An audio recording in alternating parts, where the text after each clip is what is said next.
What's up, y'all? This your boy Eddie Jax. We back with the Drop That Podcast. Before we begin, this episode is brought to you by Laidback TV. You know what I'm saying? The number one fucking network in the country, motherfucker. We're here. You know what I'm saying? And soon the world, we're taking over Xfinity. We're taking over Spectrum. Fuck them.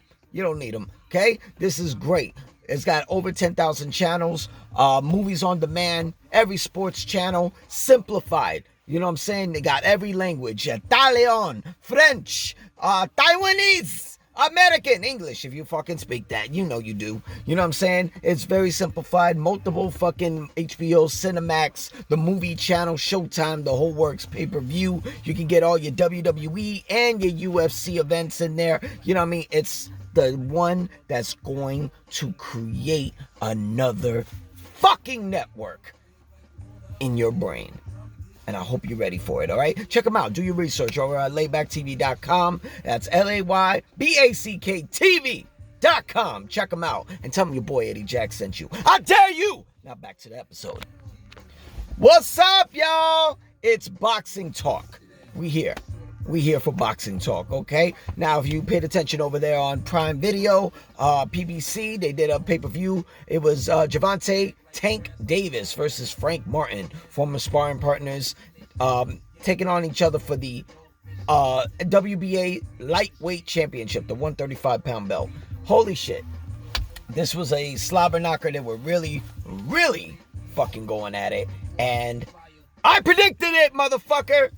8 rounds. I said it. 8 fucking rounds going to episode, I think it was episode 113. Check them out. I dare you. I bet you.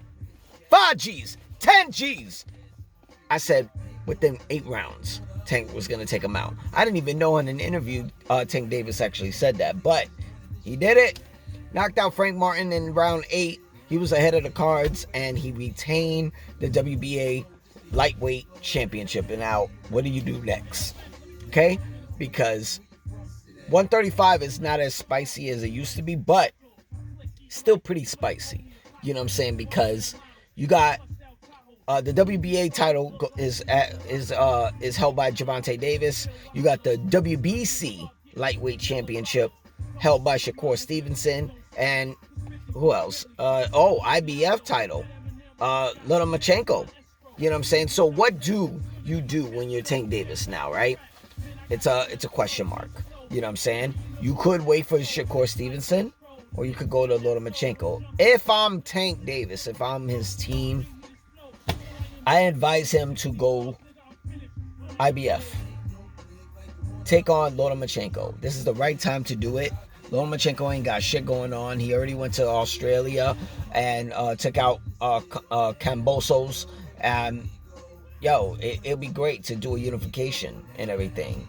And then I would send Shakur Stevenson to go get the WBO world title. I think that'd be the best option, and then hopefully by next year, they can talk undisputed championship. You know what I mean? I think Tank should be collecting these belts now before he start moving up to 140.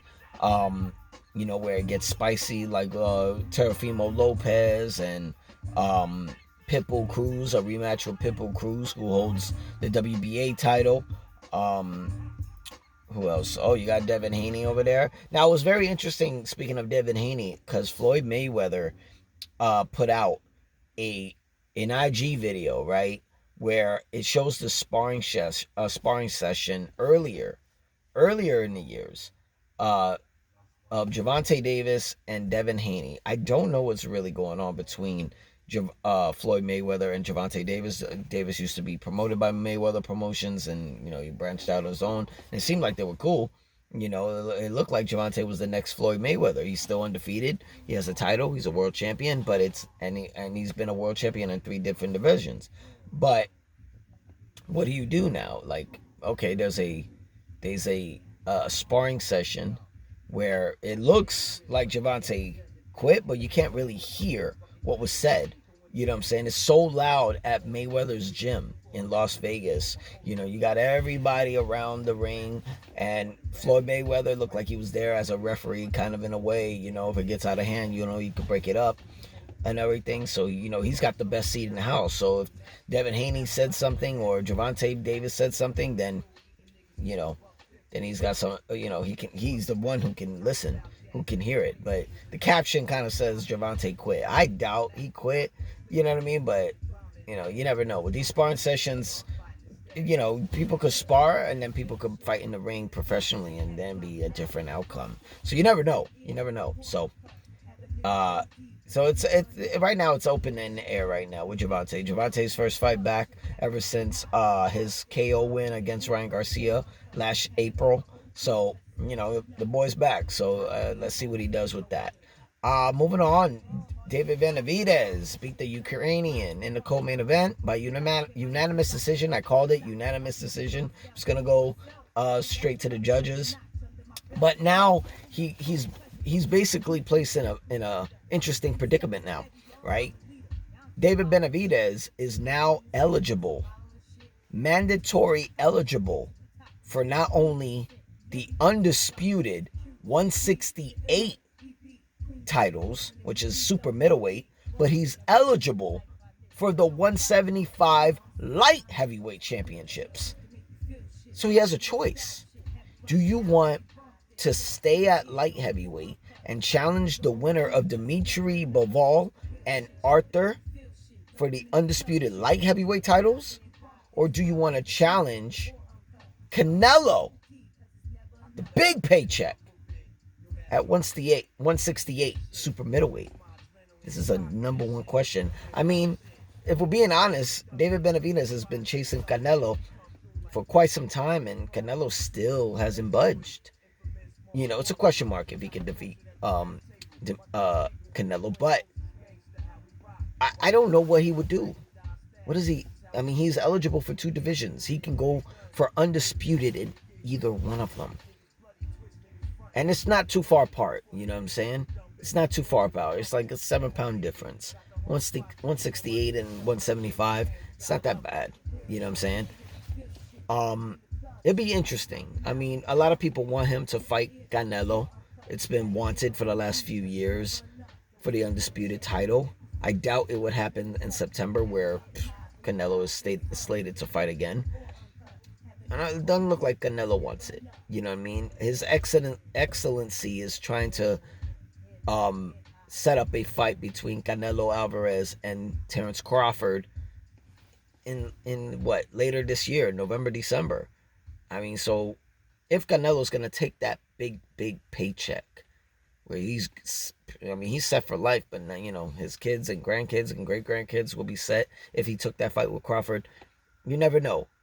Should he do it? I mean, I think Canelo's going to do that instead. I don't think he's going to go after Dimitri. But, I'm sorry, I don't think David Benavidez is going to get the fight with Canelo.